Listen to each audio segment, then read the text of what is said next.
I'm going to take you through now how to use the Cepheus Characters product. When you go to buy it, you'll get a zip file. If you unzip that file, inside there you'll find, as I've got over here on the right, an HTML file. This is a web page, effectively, that sits on your box.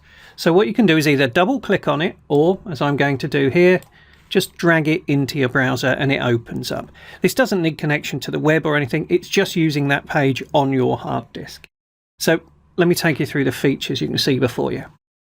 Okay, so up here at the top, we've got like the maximum number of terms that you want your character to go through. So I've limited it to 10 because after that your character starts degrading rather poorly. With aging, your stats start dropping and the character becomes less playable. So I've defaulted the maximum to 10, but depending on what age you want to hit, you might want to limit it to, say, 5 or whatever. So I'll just leave it at 10 for the moment. Underneath that, we've got the career choices that you can have.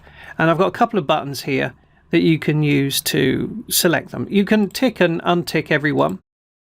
If you leave them all ticked, what happens is when you click this Generate Character button down the bottom here, it will select one of these ticked careers at random. But you can select which ones you want to have characters for. So if I click Classic Careers, you can see what it's done is it's highlighted just some particular careers that I quite like my characters to come from. But you can add to that list or take characters off that list however you want. You've also got this Toggle Careers option, and all that does is just reverses which ones are ticked or which ones aren't ticked. So if I click it, you can see like Physician is now ticked. If I tick it again, Physician is unticked. And if you start getting into a bit of a mess about which ones you want, you can just hit the refresh button and it just reloads them all. Okay, so you can pick what careers you want. These 4 options here are probably best explained after I click the Generate Character button. Okay, so down the bottom here you can see it's generated a character. You can see the name has been randomly put together, how old they are, how many terms they've lived through, what rank they received in that service, and indeed what that service is. You can also see what their prime statistics are and any modifiers associated with that value.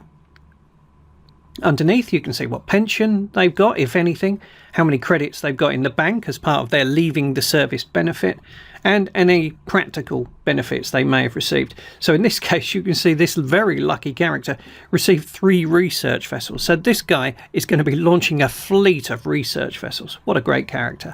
Then underneath you can see what skills they've got. And you can just keep clicking this until you get a character that you want.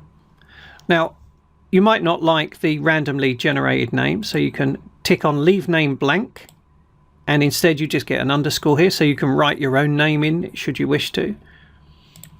Some people don't like to see these stat mods, like the +1 for strength or whatever, on there. So again, you can hide that. I'll generate a character. That's disappeared. You can hide psionics if that's not part of your game, so the stat for psionics disappears. And if you don't want to see what these benefits are, sometimes these don't apply to the game you're running. For instance, if you're doing a one-shot, then the historical benefits don't really matter because you normally just jump in with pre-made characters and have a separate, list of what equipment they've got. So again, you can just hide that, and that doesn't come out, and you can tick and choose whatever you want. So if you want a quick drinking game, just try and pronounce some of these names with a cold read without practicing. It can be kind of amusing. So again, you can just keep doing whatever you like. If you right click on the page, you can go to print, and what this does is it brings up a black on white version of the character sheet.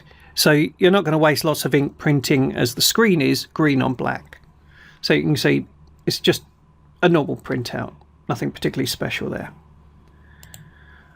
Only one more thing. It's not really a feature, but if you like to tinker with these sort of tools, if I hit F12, which is a function key which brings up the debugging tools within the browser, you can see here that there's a lot of output that generating a character produces. So if I just refresh this so it goes blank, and then I click here again, you can see it gives you an output of the character at the bottom, but you can see what the program was thinking as it was going through and generating this character.